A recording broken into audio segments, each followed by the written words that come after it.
How's it going, everyone? It is Andre Williams, and over here we talk stocks and we focus on one thing.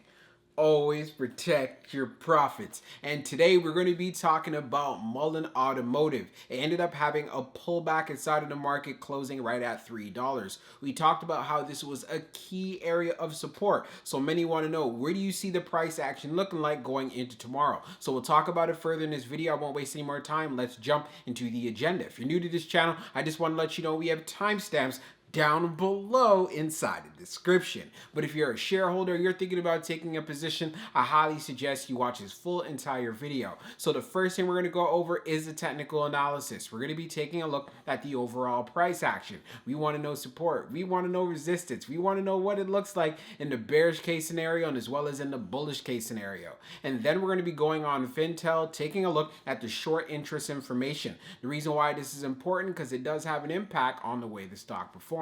And then we're going to be taking a look at the order flow distribution. We want to know the buying and the selling behavior on the retail side and as well as on the institutional side. And then when all of that is done, we'll be going into the final thoughts and as well as some more details. So let's get to it. So we're going to do a technical analysis for MULN. Let's see how it performed on the day. So it ended up closing at $3, being down 3.54%.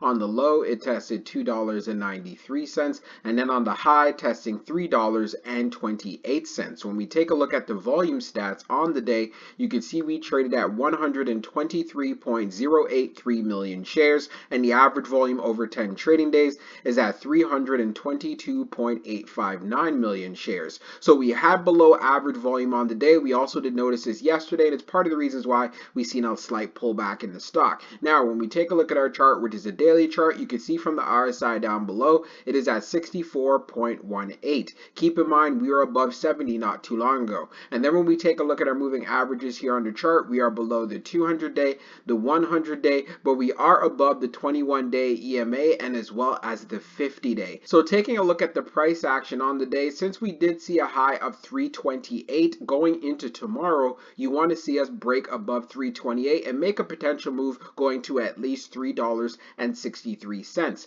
This is very doable because once we can get past 363, we can make that move going to 4. If we continue to have a pullback, since we do have 2 selling days and we've seen the volume has been decreasing, then you want to see if support could hold up right here around 287. If we break through this level, then the next area you want to look out for is around 247. And if we break through 247, that's where we want to see $2 hold up. This will be very key because we know we do have a gap that needs to be filled right here around 179. So you want to add that to your homework and as well as your due diligence. So the key for tomorrow, let's see if we could stay above 270 so we continue to look strong going into earnings for next week. So let's go into the short interest information. So we're going to take a look at the short interest information for MULN. So for the off exchange short volume ratio, it's at 39.31%, and then for the off exchange short volume, it is just over 40.25 million shares. Scrolling down further on the page, the short shares availability is at 400,000, updated 15 minutes ago,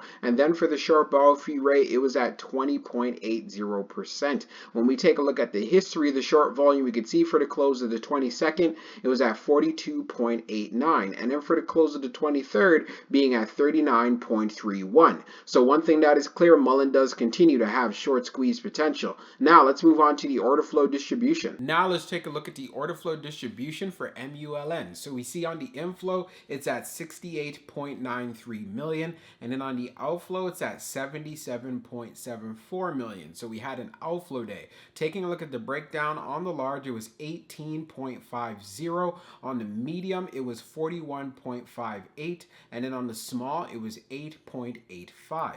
Taking a look at the outflow side, you can see on the large, it was 27.46. On the medium, it was 41.62. And then on the small, it was 8.66.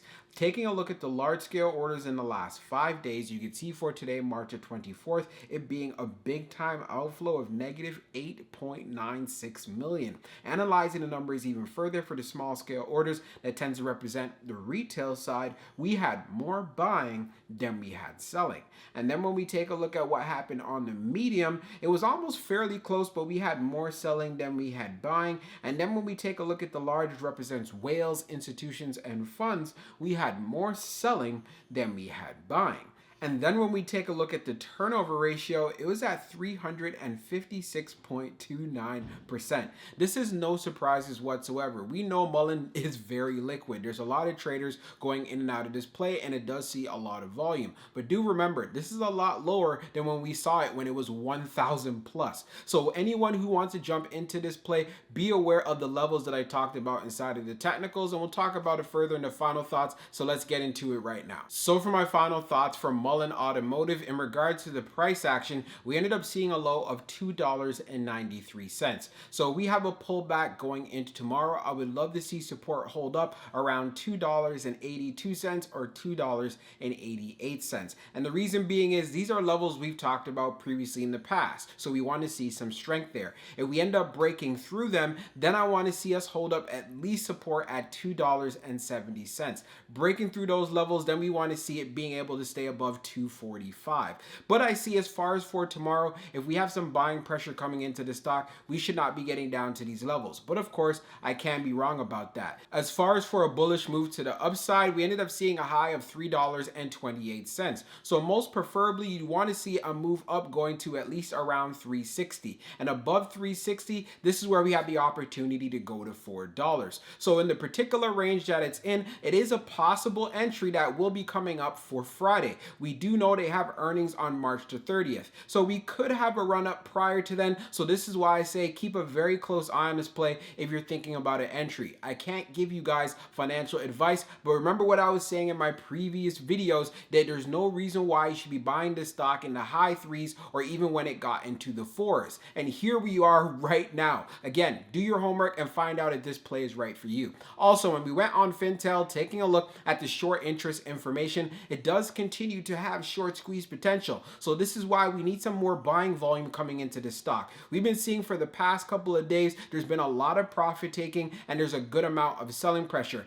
And this is of no surprise due to the fact that there's a lot of retail interest. And let's be honest here, when we see retail buying up stock and it starts going down, they're going to be the first ones to sell. I know a lot of people say, well, you know what, I'm holding for you. No, you need to look out for yourself, because we can see very clearly that there's a lot of selling pressure and profit taking going on, and you need to make sure that you protect yourself. That's why I always say getting a solid entry and then having your stop loss in place. If you just got into the position, of course you'd have it below where you actually bought in. And if you start seeing some profits and you're looking green, then you want to move that stop loss so you can protect at least a certain percentage that you are looking for. So what this could possibly look like. So let's say, for example, you bought into Mullen when it got down to 282. We've talked about this level. So that means when you have your stop loss, you would have probably put it around maybe 270. And let's say, for example, you wrote it up and the stock got to around $3.30. Then in that particular case, then you move the stop loss to around $3. You protect your initial investment